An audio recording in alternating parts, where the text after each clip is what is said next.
So hello everyone, this is Rudra Vyas. कैसे हैं आप सभी लोग? आई होप आप लोग सेफ होंगे। और हमारी एग्जामिनेशन भी अब सिर्फ और सिर्फ 10 से 12 दिन में होने वाली है, करेक्ट। और सबसे पहला पेपर जो हमारा है वो है इंग्लिश का। अब इंग्लिश का पेपर होता है 80 मार्क्स का, जिसके अंदर 40 मार्क्स की आपकी राइटिंग स्किल्स और 40 मार्क्स का आपका लिटरेचर है। हम जो बात कर रहे हैं कि हम जो 40 मार्क्स है उसमें से 20 मार्क्स कैसे लेकर आएंगे, जो कि अनसीन पैसेज के नाम से आता है। कोई लोग इसे कॉम्प्रिहेंशन भी कहते हैं। Why comprehension? Because we need to understand what it is, we don't need to copy it. हमें क्या समझना है? अंडरस्टैंड। कॉम्प्रिहेंड मतलब समझना होता है, ठीक है। अपनी भाषा में आप समझ कर लिखिए उन क्वेश्चंस को। तो इनकी क्या टिप्स एंड ट्रिक्स होती है? हाँ जी होती है। कैसे आप 20 आउट ऑफ 20 ला सकते हैं, ठीक है। नॉर्मली बच्चा क्या करता है? पैसेज पढ़ा, क्वेश्चन दिखा, ढूंढेगा, टाइम लगाएगा, आंसर लिखेगा कॉपी टू कॉपी। वहां आपको नंबर नहीं मिलते हैं। नहीं मिलते हैं मतलब बिल्कुल भी नहीं मिलते हैं, ठीक है। तो भैया क्या करें कि हमारे पूरे 20 आउट 20 है? देखो ऐसा, ये राइटिंग स्किल्स ऐसी स्किल्स होती है ना, ये आपकी स्किल्स है। आपको कोई याद करने की जरूरत नहीं है। जैसे लिटरेचर में पोएम पढ़ना है, कुछ भी नहीं है। प्रोज पढ़ना है, ऐसा कुछ भी राइटिंग स्किल्स में नहीं है। 10-15 प्रैक्टिस मारी, काम खत्म, ठीक है। तो ये इस तरीके से। अब इसके कुछ टिप्स एंड ट्रिक्स हैं जो मैं आपके साथ शेयर करने वाला हूँ कि आपको क्या क्या चीज़ें कैसे करनी है। सबसे पहले हमें यह समझना पड़ेगा, जो हमारा कॉम्प्रीहेंशन या कह लीजिए पैसेज आता है, वो दो आते हैं, 10 और 10 मार्क्स के, करेक्ट। एक होता है डिस्कर्सिव पैसेज, एक होता है फैक्चुअल पैसेज। फैक्चुअल पैसेज ऐसे पैसेज होते हैं जिसके अंदर डेटा दे रखा होता है, ठीक है। ग्राफ दे दिया, चार्ट दे दिया, या कुछ डेटा दे दिया, ठीक है। डिस्कर्सिव पैसेज जैसा कि लो स्टोरी दे दी या कोई एक्सट्रैक्ट दे दिया किसी भी स्टोरी का, और उसकी बेसिस पे आपसे क्वेश्चन पूछे जाते हैं। बात समझ में आ रही है? दोनों का अप्रोच डिफरेंट है, बाकी सब चीज़ें सेम है, ठीक है। उससे पहले ये समझते हैं कि जब भी पैसेज है वो उसमें कितने टाइप के क्वेश्चंस पूछे जाते हैं।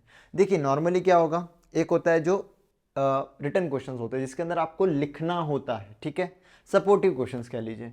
सेकंड होता है आपका क्वेश्चन जिसके अंदर आपको एक टाइटल लिखना होता है कि ये पूरी स्टोरी, इसका कोई टाइटल आप अपने हिसाब से बताओ। सबके अपने अपने ट्रिक्स होते हैं, मैं बताता हूँ। तीसरा टाइप का होता है जिसके अंदर सिनोनिम्स पूछ लिया, ऑपोजिट टाइप क्वेश्चन पूछ लिया, ठीक है। एक हो गया कि एमसीक्यूज पूछ लिए।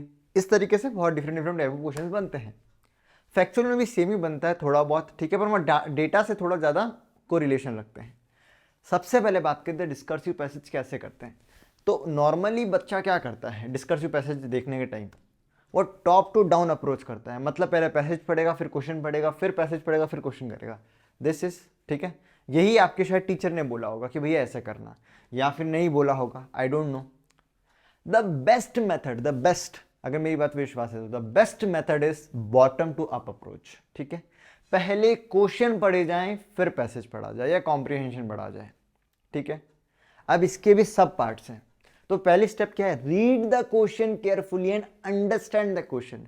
हमें पैसेज दे ही नहीं रखा, समझ लो, ठीक है। हमें दे ही नहीं रखा, हमें तो सिर्फ है क्वेश्चन हमारे सामने। अब जैसे क्वेश्चन क्या हो सकता है, समझो, why lion is called the king of jungle, ठीक है, ये अगर क्वेश्चन है तो क्या इसके लिए पैसेज की जरूरत है? क्या अपने हिसाब से नहीं लिख सकते?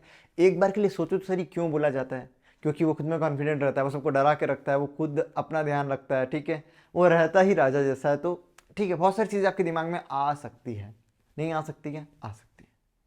अब जब आपको पता है इसका ओवरव्यू ये है, तो कहीं ना कहीं आपको आंसर में ये सारी चीज़ें इंक्लूड करवानी है, ठीक है। इसी तरीके से हर क्वेश्चन के लिए सोचना है, ठीक है। टाइटल वाले और सिनोनिम्स वाले को 2 मिनट के लिए छोड़ देना, ठीक है। अब क्या करना है, जब हमें क्वेश्चन समझ में आ गया और क्वेश्चन दिमाग में है ना, तो सेकंड स्टेप आपको कॉम्प्रिहेंशन, जो आपका पैसेज है, उसे रीड करना है और समझना है। क्या करना है? रीड करना है और समझना है, while keeping questions in mind कि क्वेश्चन क्या पूछा था पहला वाला, दूसरा क्या पूछा था, एक बार ध्यान में रखते हो पैसेज पढ़ना है। क्या हमें पैसेज वर्ड बाय वर्ड समझना है? नहीं, हमें पैसेज सेंटेंस बाय सेंटेंस समझना है, ठीक है। क्योंकि बहुत सारे ऐसे वर्ड्स होते हैं पैसेज के अंदर जो आपने कभी सुने भी नहीं होंगे, फिर आप सोचोगे अरे यार मुझे तो आता ही नहीं है, ये तो मुझे पता ही नहीं है, और वहाँ पे कन्फ्यूजन क्रिएट होता है। वहाँ से मोटिवेशन डाउन होना स्टार्ट हो जाता है। सबके खेल कॉन्फिडेंस का ही है यहाँ पे, है ना। तो हमें क्या करना है, सेंटेंस को सेंटेंस समझना है कि हाँ ठीक है, ये पूरा सेंटेंस इसका कन्वर्जन करता हूँ मैं एक बार।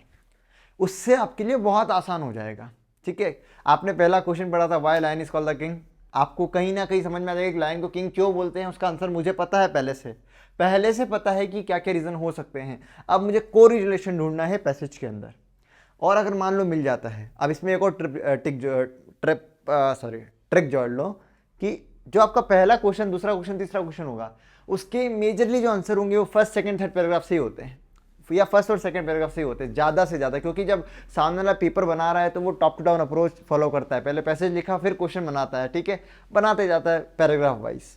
इसीलिए मैं कह रहा हूँ जो आपके क्वेश्चन पहला वाला होगा वो फर्स्ट पैराग्राफ में मिलेगा, सेकंड वाला फर्स्ट पैराग्राफ में मिल सकता है, ढूंढने वाला चाहिए, ठीक है, बात क्लियर है। तो लाइन बाय लाइन पढ़ना है, सेंटेंस बाय सेंटेंस कन्वर्जन करते हुए फिर अपना आंसर खुद लिखना है, कॉपी नहीं करना है। अगर नंबर चाहिए 20/20 तो आपको कॉपी नहीं करना है, आपको जो समझ में आ रहा है, इसीलिए कॉम्प्रिहेंशन, क्या समझ में आ रहा है वो लिखना है, ठीक है ना। आपने आंसर को लोकेट कर दिया, ये हमारा थर्ड पैराग्राफ हो गया, लाइन बाय लाइन मार्क कर दिया। चौथा हो गया, मैंने कहा आपको सेंटेंस समझना है, ना कि आपको उसे वर्ड बाय वर्ड समझना है, ठीक है। तो understand the paragraph, understand the passage rather than translating it word by word. बात समझ में आ रही है? मैंने कहा ना, वर्ड बहुत बार ऐसा हो सकता है कि वर्ड नहीं समझ में आ रहा है। चलो ये बातें हो गई। अगला आता है कि यार सिनोनिम्स वाले जो क्वेश्चंस होते हैं वो तो मुझे आते ही नहीं भैया, मैं डिक्शनरी पढ़ता ही नहीं हूँ, फिर क्या करना है? तो इस प्रकार के क्वेश्चन के लिए सबसे पहले क्या करना है, सिनोनिम्स का वर्ड ढूंढना है कि ये जो वर्ड है जो क्वेश्चन में दे रखा है इसका क्या हो सकता है, ठीक है, हिंदी में, इंग्लिश में क्या कैसे रिलेट करता है ना। बात समझ में आ गई? ये पहली चीज़। मान लो अगर नहीं आ रहा है तो भी कभी पता करने की कोशिश करो किस सेंटेंस में यूज़ हो सकता है, ठीक है, किस तरीके से इसका सेंटेंस नेगेटिव सेंटेंस बनेगा, पॉजिटिव सेंटेंस बनेगा, ये तो समझ में आएगा, है ना।